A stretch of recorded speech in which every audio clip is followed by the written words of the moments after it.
Good evening and welcome to today's Tropics for October 2nd, 2020. Please note, I am not a meteorologist and this video is just a collection of my thoughts and opinions about the storm I'm talking about. And for any decision making, please consult National Hurricane Center or your local officials.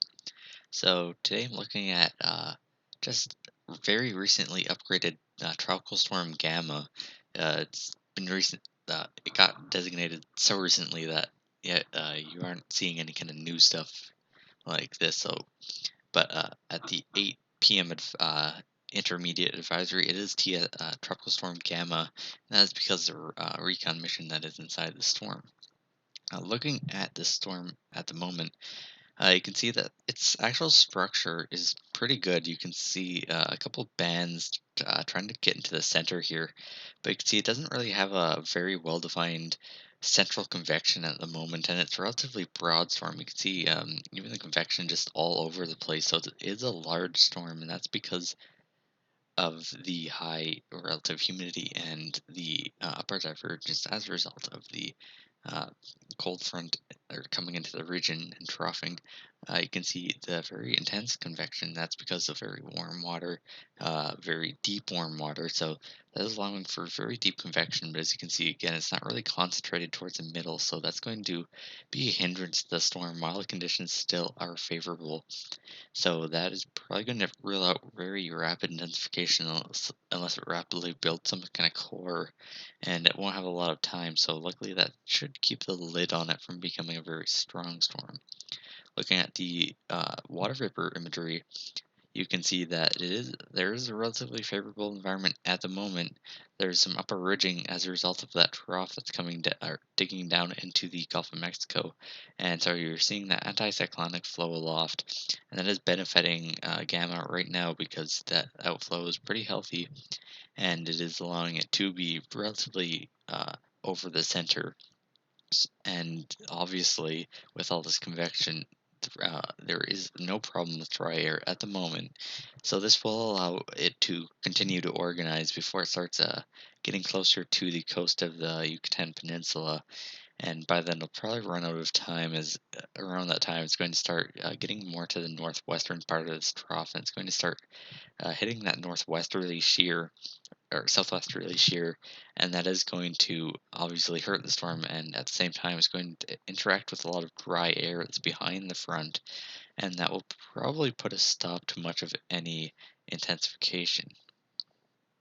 Taking a look at the latest recon mission that's currently inside Gamma right now, you can see it is a little bit on the broader side. The maximum winds here, the tropical storm force at flight level, are a bit outside the core, so that's mostly occurring in some closer to outer bands rather than towards the center.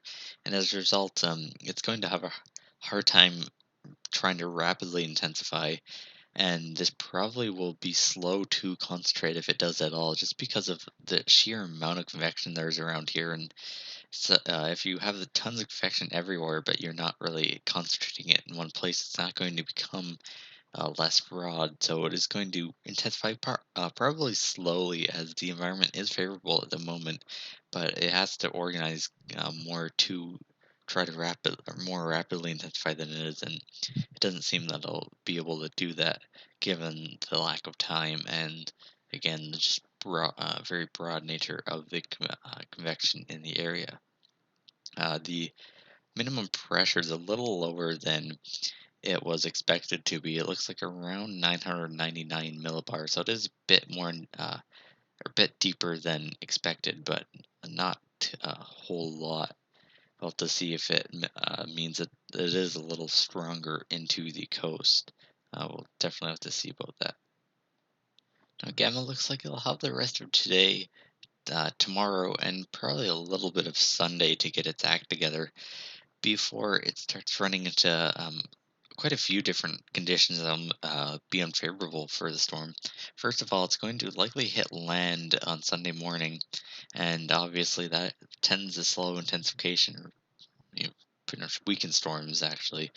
Obviously because it's not the ocean, but at the same time, that's when gammas start going to start getting on the other side of the troughing. This is where conditions won't be quite as favorable. You're going to have a lot of the moisture transport coming up the east coast, and that'll kind of rob it away from gamma. And as a result, you're seeing in this model frame, depending on where it is, it's definitely looking like the air will be drier then. So it's going to start training drier. Also, coming from the west as it gets closer to that dry air source. So it's likely going to start training dry air and start struggling with its convection. You're probably going to start seeing stuff like outflow boundaries, and it's likely that it will start having issues with that. At the same time, it's going to start experiencing some more shear, possibly of the southerly variety, as it heads into the Gulf, intensifying as it goes. Doesn't seem this will be a major hindrance to the storm on Sunday, but it will be increasing as it gets towards the western side of this trough, and as a result, hits more southwesterly flow aloft on that part of the upper ridge as a result of the trough. Now, as for Gamma's track, it's going to have a little more unorthodox kind of track as it tries to get into the Gulf of Mexico. It's likely to continue its more northwesterly to north-northwesterly heading as it tries to move towards the northeast along with the trough. However, it's likely going to miss the trough, especially if it is on the weaker side, as at the lower levels, you don't have as much of the troughing at the low levels as you can see here. And the main feature is ridge building over Texas.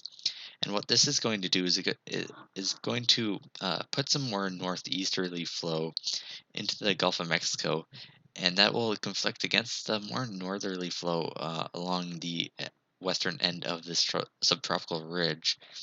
And so that is going to try to steer gamma more to the south, depending on how weak it is.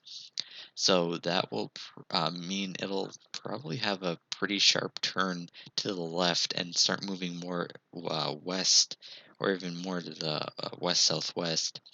Again, depending on how strong it is.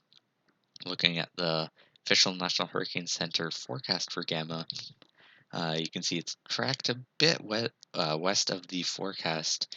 In the intermediate advisory, you can see that that little bend to the north is in fact it being a bit west of forecast.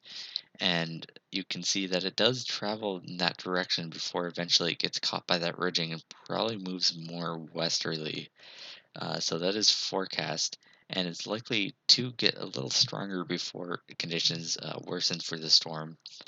The main threat is not wind, although are some tropical storm warnings and watches for the areas near the storm, because there is a large area of tropical storm force wind because it is a broad system. So while there's a risk for possibly damaging winds, that very large envelope of heavy convection here is likely going to lead to heavy rain and possible flash flooding, which tends to be a risk with these large kind of sloppy systems such as gamma. So definitely be prepared for that flooding risk that will be coming along with the storm. Otherwise, there isn't too much of immediate concern in the Atlantic at the moment. If you have any questions or comments about my video, please let me know. Thanks for watching.